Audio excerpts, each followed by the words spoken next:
कपड़े धोने वाली बहू। शादी के पहले से ही विभा को कपड़े धोने का बड़ा शौक था। कभी नल के नीचे तो कभी तालाब के पास। अरे मेरी नीली वाली लुंगी नहीं दिख रही है। विभा की अम्मा, कहाँ रखी है लुंगी? अरे वो तो विभा ने परसों ही धोकर रखी थी आपकी अलमारी में, देखो वहीं होगी।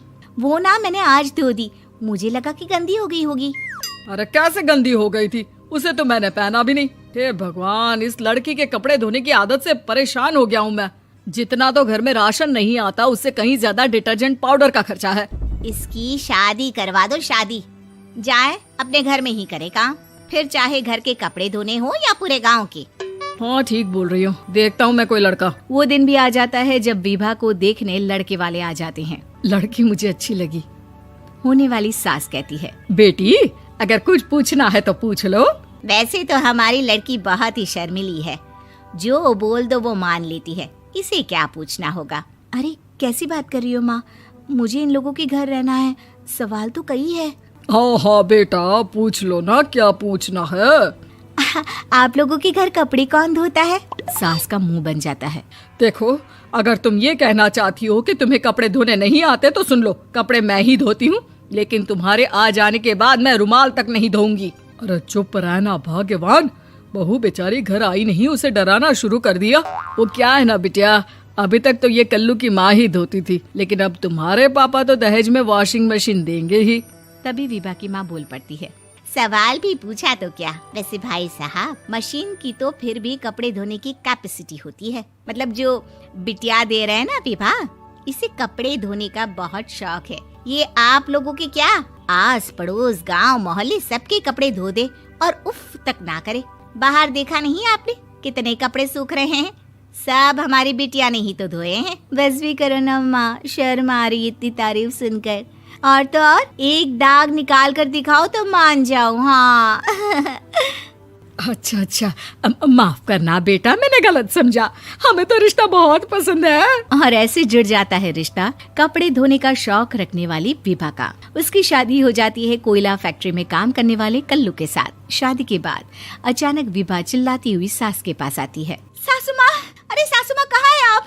ये तो धोखा है, धोखा दिया आप लोगों ने मुझे। इसे ससुर के चक्कर के बारे में पता चल गया। अरे तो उसमें तुझे क्यों धोखा मिला है? अरे नल में पानी नहीं आता, कपड़े कैसे कब धुलेंगे? अच्छा अच्छा, तू पानी नहीं आ रहा उसकी बात कर रही है। तो आपने क्या सोचा? कुछ नहीं। अच्छा, तेरी माँ ने कहा था कि कपड़े धोने का शौक है तुझे, याद आया मुझे। शौक शौक बोलकर कपड़े धोने वाले मेरे जुनून को कम ना आके सासू माँ, कपड़ा धोना मेरा गुरूर है। तभी पति भी वहाँ आ जाता है। अभी अभी मैंने इसे सनी देओल की फिल्म दिखाई है, उसी के डायलॉग मार रही है माँ। अच्छा सुन, साफ साफ बता रही हूँ, पानी सुबह 4 से 6 और शाम को 10 से 12 आता है, समझी? विभा टाइमिंग सुनकर हैरान हो जाती है। ये क्या भूतों का मोहल्ला है? सुबह 4 बजे उठकर कौन कपड़े धोता है? 4 बजे टंकी में पानी जाता है, फिर सारा दिन धोना ना, किसने मना किया?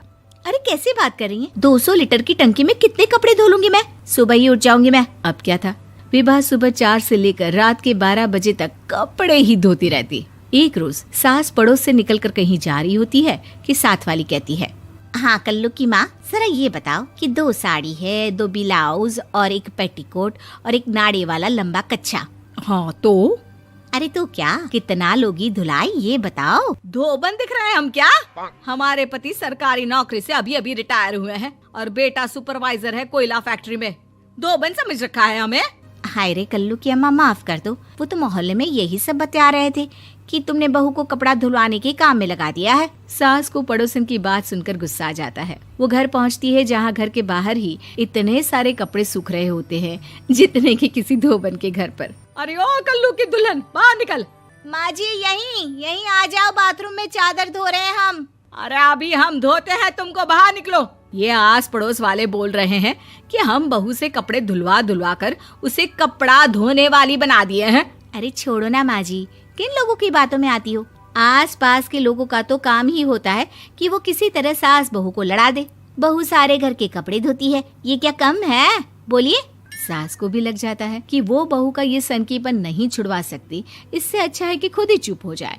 एक रोज सास और बहू मंदिर जाते हैं, जहाँ सास की साड़ी वहाँ खड़ी भीख मांगने वाली से मिलती है। माँ जी क्या बात है, आपकी साड़ी उस भिखारन से कितनी मिल रही है ना? हाँ हाँ देखो तो, दोनों की साड़ी मिल रही है। क्या बात है कल्लू की अम्मा, तुम खुद को तो अफसर की बीवी बताती हो और ऐसी सिंपल सी प्लेन साड़ी पहनकर घूमती हो। सिंपल और प्लेन नहीं है ये साड़ी। तो क्या सोने के धागे से फूल बने हैं?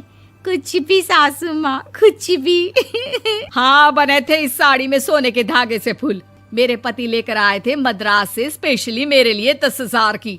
ताहे भाई साहब इस भिखारन के लिए भी सेम टू सेम साड़ी लेकर आए होंगे 10,000 की। सास उस वक्त तो कुछ नहीं कहती, लेकिन बहू के साथ घर आती है और अलमारी से एल्बम निकाल कर लाती है। ये साड़ी देख रही है, ये वही साड़ी है जिसे मैंने अभी पहना था। इस साड़ी में ये जो चमकदार फूल दिख रहे हैं ना, ये सोने के धागों से काढ़े गए हैं।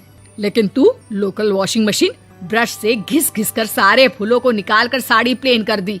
मुझे माफ कर दीजिए सासू माँ। और तो और, जब मैंने तुझे तेरी गलती के लिए कुछ नहीं कहा, लेकिन तूने तो सबके सामने मेरा मजाक ही बना दिया। क्यों? बहू को समझ में आ जाता है कि अब से उसका कपड़े धोना बंद।